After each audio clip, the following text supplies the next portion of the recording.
Hello friends, good morning. Welcome to inner classes में आपका हार्दिक अभिनंदन है। फ्रेंड्स, इसके पहले वाले वीडियो में हम लोग बात किए थे विजयनगर साम्राज्य और इसकी राजधानी में संगम वंश के बारे में बात किए थे कि संगम वंश में यह वंश कब से कब तक चला था। संगम वंश के प्रतापी राजा की बात किए थे और कौन कौन से राजा ने संगम वंश में शासन किए थे उसके बारे में बात कर रहे हैं। तो आज हम उसके अगले वाले जो राजा बच गए थे जिनका नाम था देवराय द्वितीय। तो फ्रेंड्स, इसके पहले एक मिनट जाते हैं इसके बैक की ओर। तो सबसे पहले हम लोग पढ़े थे कि संगम वंश के जो राजा थे हरिहर, 1336 में उन्होंने गद्दी पर बैठे और 1336 से लेकर 56 तक उन्होंने शासन किए थे। फिर उनका भाई 1356 से 77 तक उनका भाई बुक्का विजयनगर साम्राज्य पर गद्दी पर बैठते हैं। फिर उसके बाद आए जिनका नाम था हरिहर द्वितीय। हरिहर द्वितीय ने 1377 से लेकर 1404 तक 1377 से लेकर 1404 तक उन्होंने विजयनगर साम्राज्य पर शासन किए थे। और उसके बाद जो राजा आए जिनका नाम था देवराय प्रथम। तो देवराय प्रथम तक हमने इसके पहले वाले वीडियो में बात किए थे। तो देवराय प्रथम जो थे 1304 से लेकर 1322 ईस्वी तक विजयनगर साम्राज्य में शासन करते हैं। तो फ्रेंड्स, अब उसके बाद बात करेंगे कि इसके बाद कौन से राजा आए जो संगम वंश पर शासन करते हैं, जिनका नाम था देवराय द्वितीय, जो 1425 से 1446 ईस्वी तक विजयनगर के सत्ता पर बैठे रहते हैं, शासन चलाते हुए रहते हैं। तो चलिए फ्रेंड्स, वीडियो में बने रहिएगा, इसके बारे में बात करेंगे। फिर इसके बाद जो दूसरा वंश जो चला था, दूसरा वंश सुलू वंश, फिर इसके बाद तुलु वंश और चौथा जो अराबिदु वंश चले थे, सबके बारे में आज डिटेल से चर्चा करने वाले हैं। तो फ्रेंड्स, वीडियो में बने रहे। चलिए इसके बाद शुरू करते हैं। तो फ्रेंड्स, माना जाता है कि देवराय द्वितीय जो थे संगम वंश के महानतम शासकों में से एक थे। तो उनके बारे में लिखेंगे कि यह संगम वंश के महानतम शासकों में से एक थे।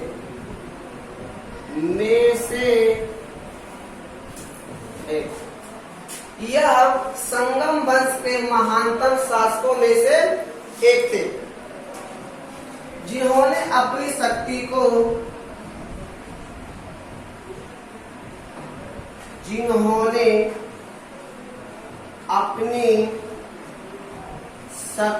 को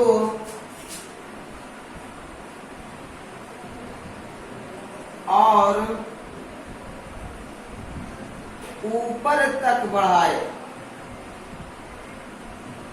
मतलब बात किया जाए कि इन्होंने अपनी शक्ति को और पूर्ण रूपेण विस्तार करने की कोशिश की। विस्तार करने के दरमियान क्या होता है कि जब इन्होंने अपनी शक्ति को विस्तार कर रहे थे, तो विस्तार करने के दरमियान उनकी सेना में या उसने बड़ी संख्या में मुसलमानों, घुड़सवारों,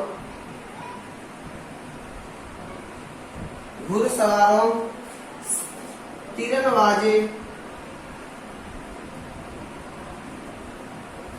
सैनिक को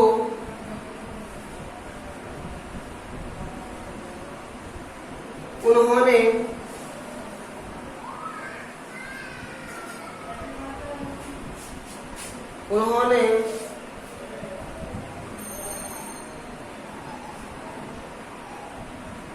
भर्ती किए थे। अब क्या हुआ कि उनकी सेना में बहुत सारे मुस्लिम लोग थे, बहुत सारे सैनिक, तीरंदाजी सैनिक थे और बहुत सारे घुड़सवार भी उन्होंने अपनी सेना में भर्ती करवा दिए।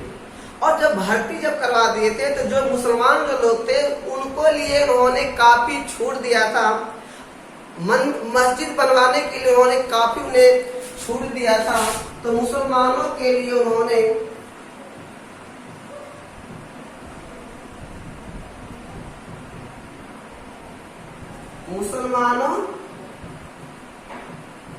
मुसलमानों के लिए उन्होंने मस्जिद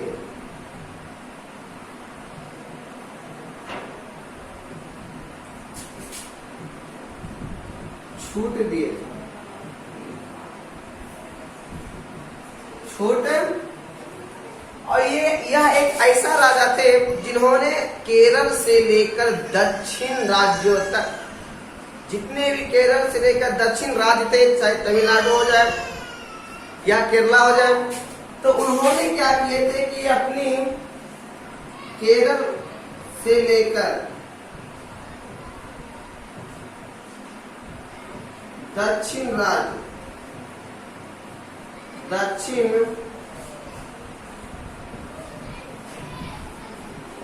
विजयनगर में शामिल कर लिए।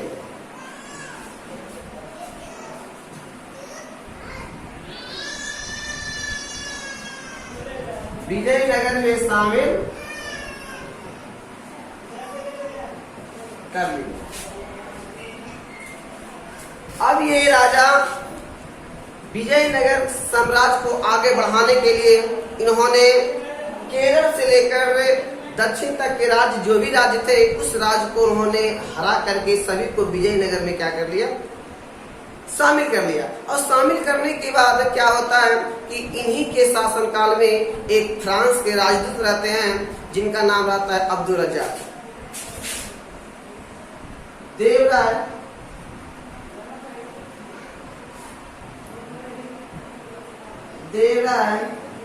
द्वितीय के शासनकाल में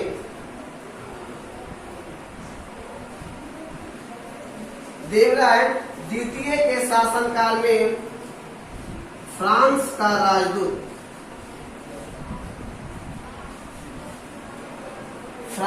राजदूत अब्दुल रज्जाक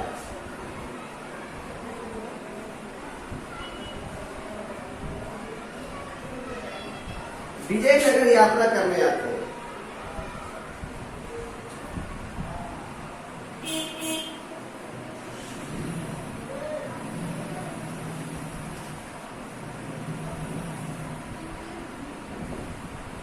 फ्रेंड्स, अगर ऑब्जेक्टिव आपका क्वेश्चन इस प्रकार से पूछ सकता है कि फ्रांस के राजदूत अब्दुल रज्जाक ने किसके शासनकाल में विजयनगर यात्रा करने के लिए आए थे, तो फ्रेंड्स याद रखिएगा, तो उस समय जो वहां के राजा थे देवराय द्वितीय थे, और देवराय द्वितीय के शासनकाल में फ्रांस के राजदूत अब्दुल रज्जाक विजयनगर की यात्रा करने के लिए आए थे।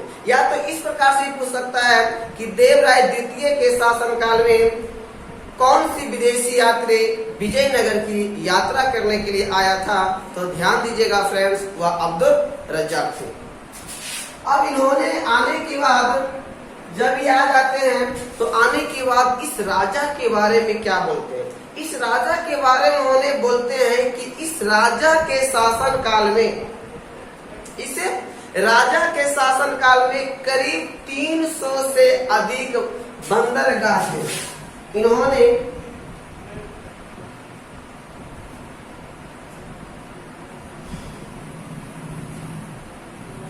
राजा के बारे में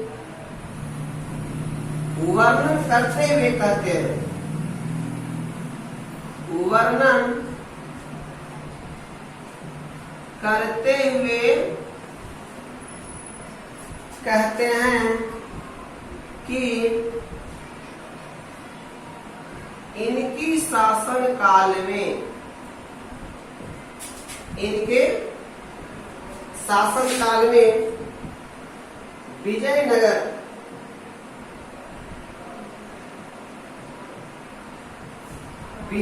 में लगभग 300 बंदरगाह थे।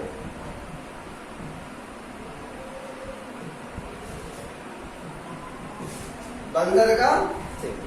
तो हमने फ्रेंड्स जाने कि विजयनगर साम्राज्य के जो संगम वंश के अंतिम राजा माने जाते हैं। ऐसे तो और सारे राजा इसके बाद शासन करते हैं, लेकिन इनका जिक्र बताया जाता है। देवराय द्वितीय जो ऐसे राजा थे जिन्हें महानतम राजाओं में से एक माना जाता है, और महानतम राजाओं में से एक माना जाने के कारण उन्होंने क्या करते हैं कि अपनी शक्ति को और बढ़ा देते हैं, अपनी शक्ति को और विस्तार करना चाहते हैं। और अपनी शक्ति को विस्तार करने के दरमियान उन्होंने बड़ी मात्रा में क्या करते हैं कि मुसलमानों को अपनी सेना में भर्ती कर लेते हैं, घुड़सवारों को, तीरंदाजी सैनिकों को भी अपनी सेना में क्या कर लेते हैं, भर्ती करना लेते हैं। और वह एक ऐसा राजा थे जिन्होंने पहली बार किसी मुस्लिम सैनिकों को क्या किया था, अपने सैनिकों के अंदर भर्ती किया था। अब उन्होंने क्या किए कि केरल से लेकर दक्षिण राज्यों को भी विजयनगर साम्राज्य में शामिल कर लेते हैं।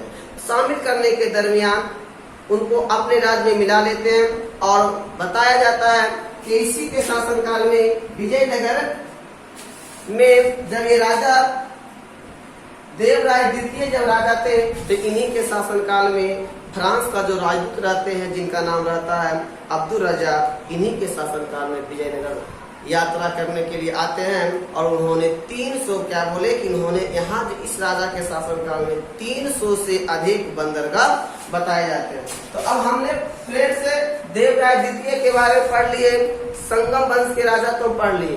अब संगम वंश के बाद जो दूसरा वंश आया था सुलु वंश, उसके बारे में बात करेंगे। तो फ्रेंड्स आप इसे स्क्रीनशॉट कर सकते हैं। अब दूसरे वंश के बारे में पढ़ेंगे जिनका नाम था सुलु वंश।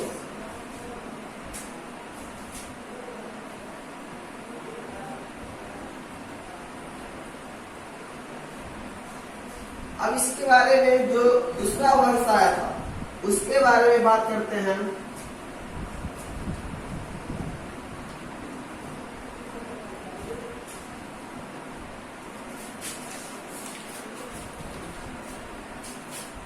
सुलु वंश,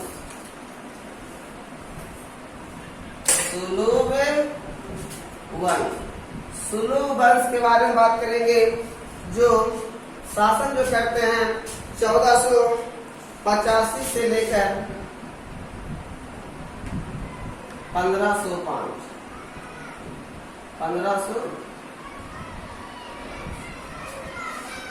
सुलु वंश में दो ही शासक आते हैं। एक सुलु वंश के जो संस्थापक रहते हैं जिनका नाम रहता है नरसिंह सुलुक, और दूसरा इनका बेटा जिनका नाम रहता है झम्मारी नरसिंह।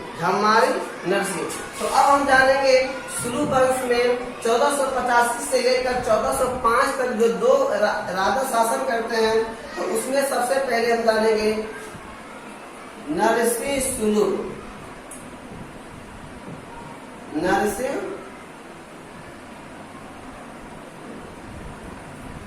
जो 1485 से लेकर 1490 तक क्या करते हैं, सत्ता में रहते हैं, शासन को चलाते हैं।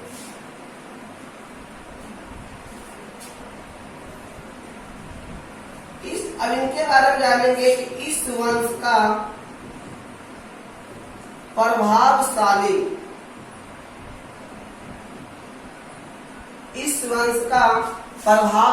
शासक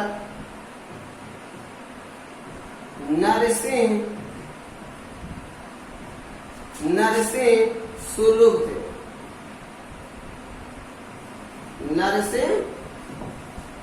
इस वंश का प्रभावशाली जो शासक थे फ्रेंड्स, उनका नाम था नरसिंह। इन्होंने अपनी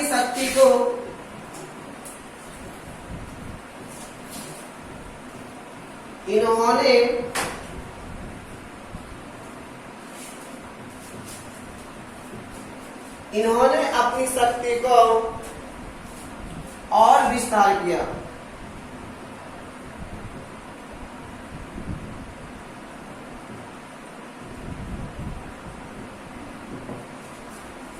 इन्होंने अपनी शक्ति को और विस्तार कर रहे थे। जो विजयनगर साम्राज्य था उसको और बढ़ाने के लिए कोशिश करते हैं।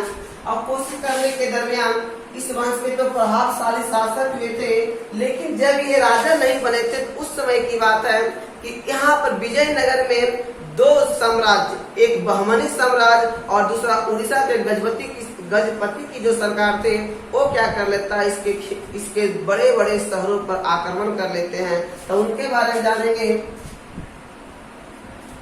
उड़ीसा के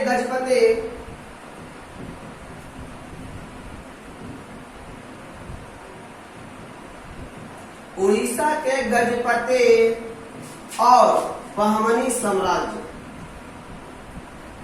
बहमनी साम्राज्य, विजयनगर के क्षेत्र,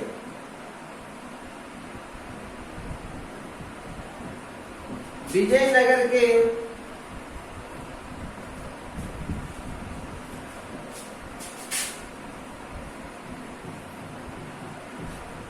कुछ बड़े क्षेत्रों पर अधिकार कर लेते हैं। अधिकार, अब ध्यान दीजिएगा कि जैसे ही उड़ीसा के जो राजा थे गजपति और बहमनी साम्राज्य के जो राजा थे, वो दोनों राजाओं ने मिलकर क्या करता है कि विजयनगर के साम्राज्य जो बड़े बड़े जो शहर थे, बड़े बड़े जो क्षेत्र हुआ करते थे, उस क्षेत्र को क्या कर लिया गया, उस पर अधिकार कर लिया। लेकिन जब ये नरसिंह सुलभ से इस दृष्टि को देखकर उनसे रहा नहीं गया, और नहीं जब रहा जाता है तब उन्होंने क्या करते हैं कि अपने सहयोगियों के साथ दोनों इन जो राजाओं थे, उड़ीसा के राजा और बहमनी साम्राज्य के राजा, और उन दोनों राजाओं पर क्या कर देते हैं, आक्रमण करना शुरू कर देते। कौन? तो नरसिंह सुलभ। क्योंकि इस दृष्टि को जब देख रहे थे, उन्हें लगने लगा था कि ऐसा हम आगे नहीं आएंगे तो हो सकता है कि विजयनगर साम्राज्य को पूरी तरह से क्या कर लेगा, अपने अधीन कर लेगा। जब नहीं रह जाता है तब अपने सहयोगियों, जो जिनके साथ जो सहयोगी साथी रहते हैं, नायक जो रहते हैं, उनके साथ मिलकर उन्होंने क्या करते हैं कि विजयनगर में जो सुलभ वंश पहले जो इन दोनों राजाओं कब्जा किया था, उनको क्या कर लेते हैं, हरा देते हैं। और हराने के बाद खोया हुआ जो क्षेत्र था उसको फिर से विजयनगर साम्राज्य में स्थापित करने की कोशिश करते हैं। अब क्या होता है कि अधिकार जब कर लेते हैं तो अधिकार करने के बाद 1485 ईस्वी में 1485 ईस्वी में इन्होंने गद्दी पर बैठ जाते हैं।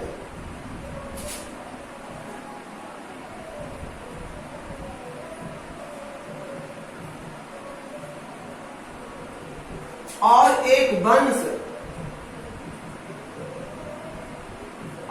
एक वंश का स्थापना कर देते हैं। स्थापना कर देते हैं जिनका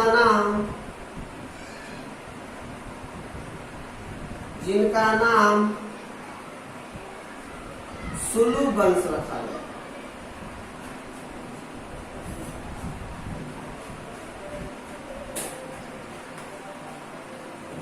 जिनका नाम क्या रखा गया, सुलभ वंश। तो फ्रेंड्स ध्यान दीजिएगा कि जब ये राजा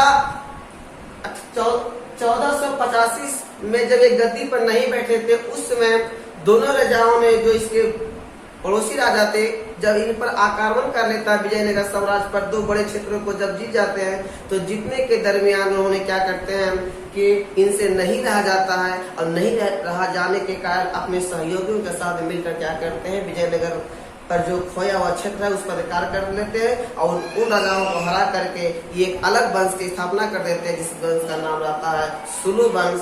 सुलभ वंश जो कि 1485 से लेकर 1505 तक चलता है, और ये राजा केवल 35 साल रहते हैं। 1485 से 1490 तक रहते हैं, और इनके बाद इनकी बेटा आता है जिनके बेटा का नाम रहता है झमारी वंश। तो फ्रेंड्स झमारी रहता है। अब उसके बारे में हम जानेंगे, तो इसको बताते हैं थोड़ा कि झमारी राजा जो थे, झमारी नरसिंह उनका पूरा नाम था। तो झमारी नरसिंह कैसा राजा थे? झमारी नरसिंह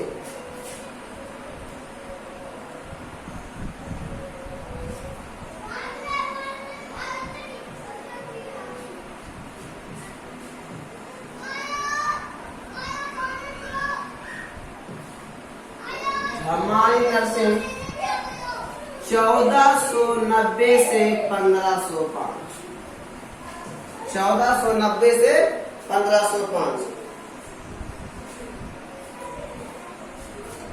अब ध्यान दीजिएगा कि पिताजी के बाद इनका बेटा 1490 ईस्वी में हमारे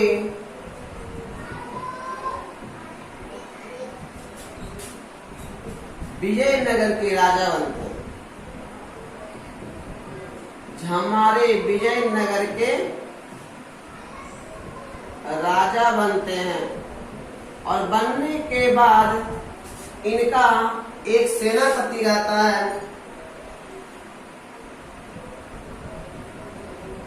इनका एक सेनापति था, इनके सेनापति का नाम था नरसा नायक। नरसा नायक को उन्होंने क्या कर लेते हैं, अपना संरक्षक बना देते हैं। मतलब अपना सेनापति तो है ये थे, अपना संरक्षक बना लेते, मतलब इन पर काफी भरोसा जताते हैं। और यह जो राजा थे, झामारी जो राजा थे, एक नाम मात्र एक जगह था, एक क्षेत्र था, और उस नाम मात्र क्षेत्र पर उन्होंने क्या किए, वहाँ की राजा हुए बनते हैं। तो पढ़ेंगे इसके बारे में कि झामारी नरसिंह, झामारे नरसिंह नाम मात्र का राजा बनते हैं।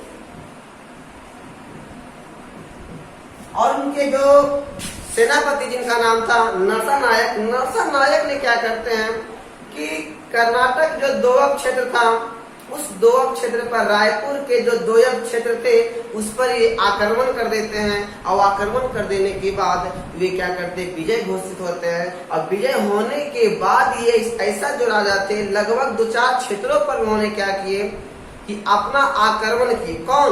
नरसा नायक जो उनके सेनापति थे। तो इनके कारण जानेंगे कौन कौन सा क्षेत्र पर वे कब्जा करते हैं। तो उसने बीजापुर,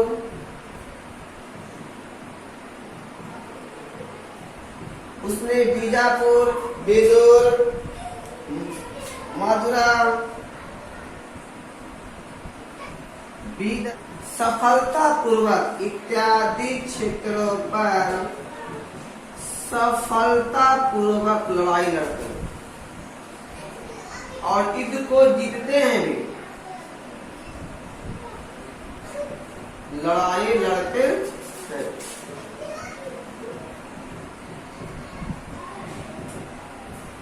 अब क्या हुआ कि इनका भी एक बेटा था, नरसा नायक का भी एक बेटा था, जिन बेटे के जो नाम था फ्रेंड्स, उनका जो नाम था वीर नरसिंह। तो वीर नरसिंह नरसा नायक के पुत्र,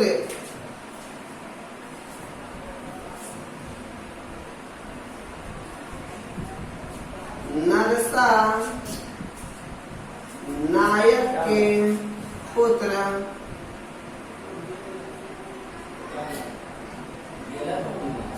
नरसा नायक के पुत्र वीर नरसिंह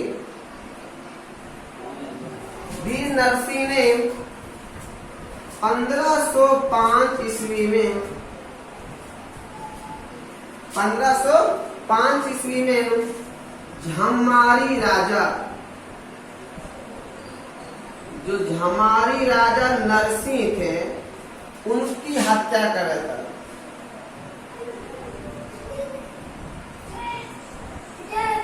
हत्या कर देते हैं और हत्या कर देने के बाद नरसिंह, जो वीर नरसिंह थे, उन्होंने एक अलग वंश का, वीर नरसिंह ने एक अलग वंश का निर्माण कर देते हैं, जिनका नाम रहता है तुलु वंश। क्या रहता है फ्रेंड्स?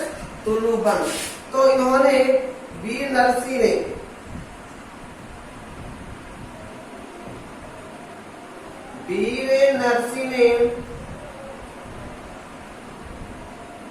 एक अलग वंश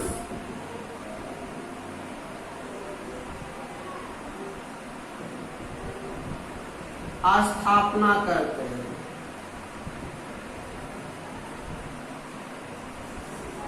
स्थापना करता है जिनका नाम रहता है कृष्णदेव राय।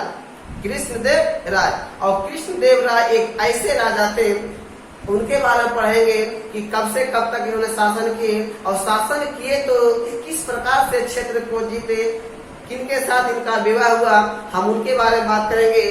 तो अब हम जानते हैं कि सुलु वंश तो पढ़ लिए, अब सुलु वंश के बाद तुलु वंश, तो इसको मिटाते हैं फ्रेंड्स। अब तीसरा वंश जो था उनका नाम था तुलु वंश।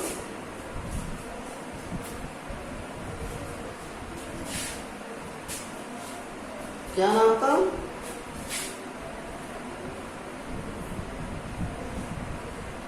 तुलु वंश, जिनके संस्थापक की बात किया जाए तो संस्थापक वीर नरसिंह थे। अब तुलु वंश पढ़ेंगे। यह वंश जो चला था फ्रेंड्स 1505 से लेकर 1565 तक चला था और इनके जो राजा बने थे जिनका नाम था कृष्णदेव राय। कृष्णदेव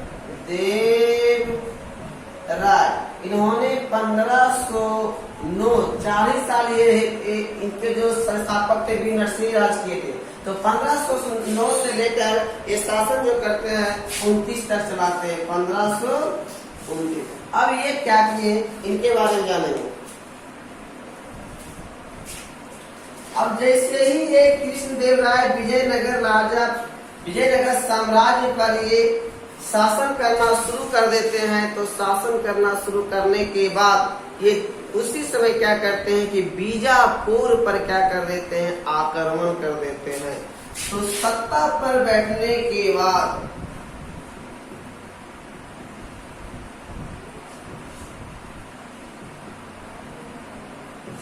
ये बीजापुर पर आक्रमण कर दिए। बीजापुर पर आक्रमण कर, क्योंकि यह भी राजा जो थे महानतम राजा थे। हर वंश, चारों वंश में अगर कोई शक्तिशाली और योग्य शासक, महानतम शासक, प्रतापी शासक अगर कोई थे तो ये थे कृष्णदेव राय। अब बीजापुर को जब आक्रमण कर देता है तो आक्रमण करने के बाद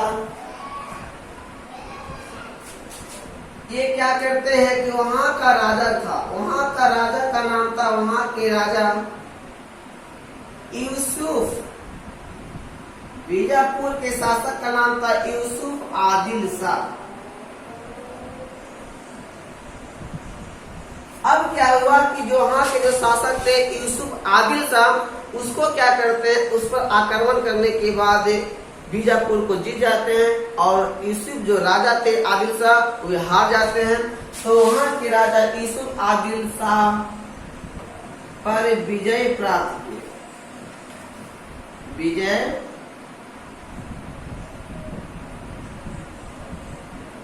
विजय प्राप्त करने के बाद इन्होंने 2 क्षेत्र को जीतते हैं, रायपुर एवं गुलबर्गा। रायपुर एवं गुलबर्गा पर विजय प्राप्त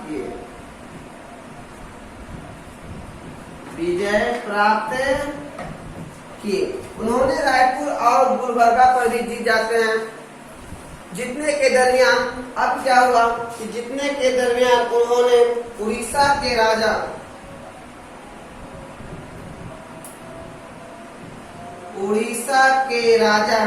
गजपति, उड़ीसा के राजा 1513 से 1518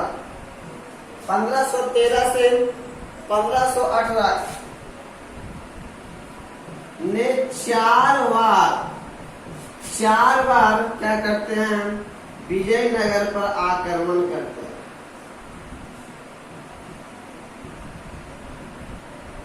लेकिन हर बार उन्हें पराजय खानी पड़ती है, हर बार ये हार जाते हैं। हारने के दरमियान दोनों राजाओं में क्या होता है कि मित्रता हो जाती है, और मित्रता हो जाने के बाद दोनों राजाओं में जैसे ही दोस्ती हो गया तो गजपति के जो राजा रुद्रदेव थे, तो रुद्रदेव ने क्या किए कि अपनी उनकी एक पुत्री थी, उन्होंने अपनी पुत्री का विवाह राजा कृष्णदेव राय से कर देते। अब जैसे ही दोनों में जब दोस्ती हो जाता है, दोनों में विवाह हो जाता है, और आराम से इसके बाद क्या करते हैं कि विवाह होने के बाद जब इनका विवाह हो गया, क्या होता है कि उन्होंने राजा कृष्णदेव राय ने क्या करते हैं कि नहरों का निर्माण करवाते हैं, तालाबों का निर्माण करवाते हैं, और कई प्रकार की मंदिरों का भी उन्होंने क्या किया फ्रेंड्स, निर्माण किए। तो कृष्णदेव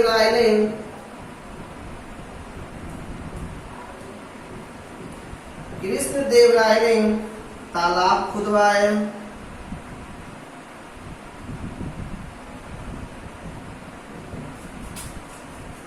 मंदिरों का निर्माण करवाए,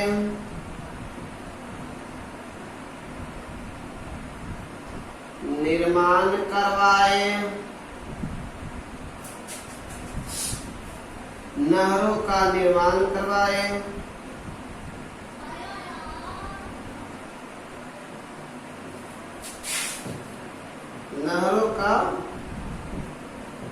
इस प्रकार से ये राजा काफी सफल माने जाते हैं। और इनके बाद कृष्णदेव राय के बाद जो एक और जो अंतिम वंश रहता है, जैसे ही ये सत्ता से हटते हैं, इनकी मृत्यु हो जाती है, तो धीरे धीरे जो विजयनगर साम्राज्य था वो क्या होता है, विनाश की कगार पर आ जाता है। तो अब इनके बारे में जानेंगे कि अंतिम जो राजा, अंतिम जो वंश थे जिनका नाम था अराबिदु वंश, अब उसमें क्या हुआ था तो उसके बारे में बात करेंगे। अब हम जानेंगे कि अराबिदु वंश के संस्थापक कौन थे, इन्होंने कब से कब तक शासन करते हैं।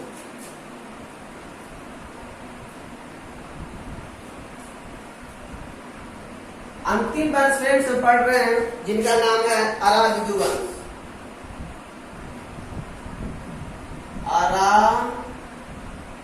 अराबिदु वंश। अब हम अराबिदु वंश के बारे में जानेंगे कि अराबिदु वंश है क्या।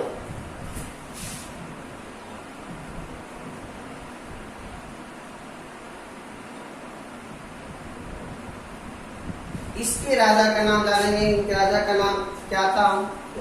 अब इसके बारे में जानेंगे, इनकी राजा का नाम जो था तिरुमल। 1570 से लेकर 1615 तक ये शासन करते हैं।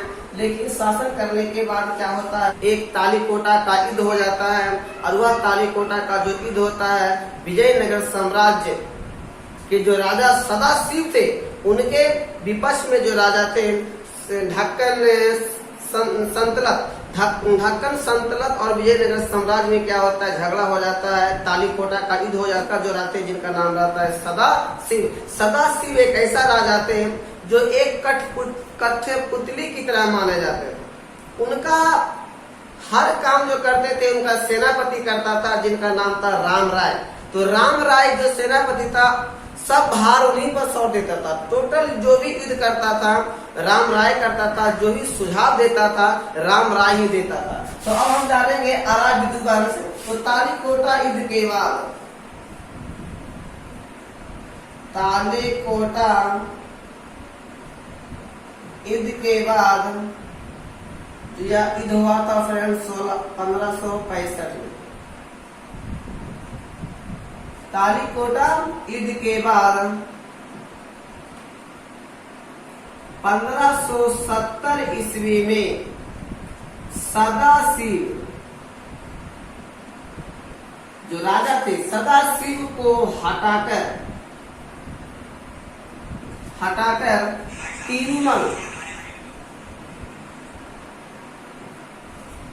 तिरुमल ने विजयनगर पर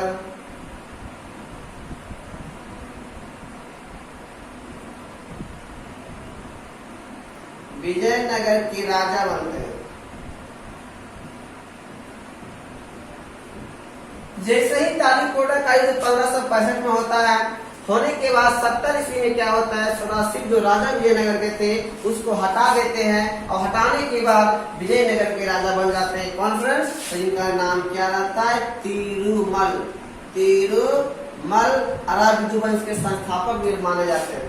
अब क्या हुआ कि जैसे ही विजयनगर के राजा बनते हैं, तो विजयनगर के राजा बनने के बाद यह वंश जो था, यह राजवंश जो था प्रतापी तो माना ही जाता है। यह राजवंश 1570 से 1615 तक चलता है, लेकिन लगभग 45 वर्ष तो चलता है। लेकिन यही गलती हो जाती है कि जो राजा तिरुमल थे, जो इनके जो राजा बनने के समय में जो खोया हुआ जो इनका राज था, वो वापस दिलाने में असमर्थ हो जाते हैं, वापस नहीं दिला पाते हैं। तो राजवंश तो 1570 से 1615 तक चलता है, लेकिन खोया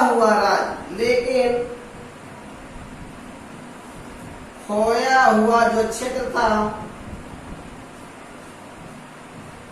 वापस नहीं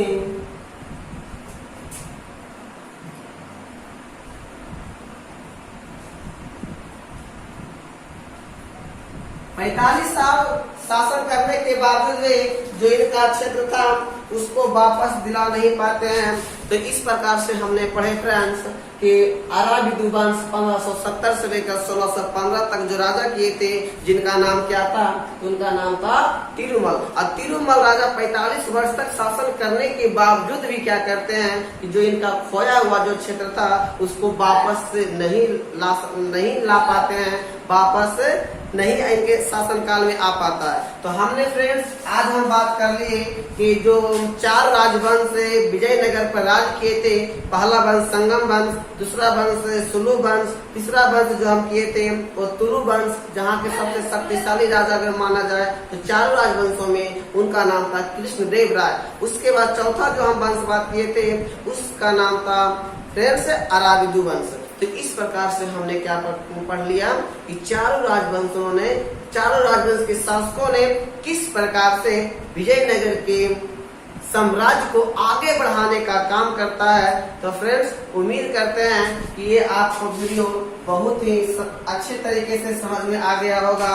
सबका संस्थापक कौन थे, एग्जाम में 12th में हमेशा पूछता है, इससे क्वेश्चन आता है ऑब्जेक्टिव या तो ये सब्जेक्टिव, दोनों तरह से क्वेश्चन इसमें आता है। तो वंश से आप लोग ध्यान दीजिएगा कि ये वंश जो थे 4 वंश के संस्थापक, पहले वंश का संस्थापक संगम वंश कौन थे, तो पहले वंश का संस्थापक जो थे हरिहर थे।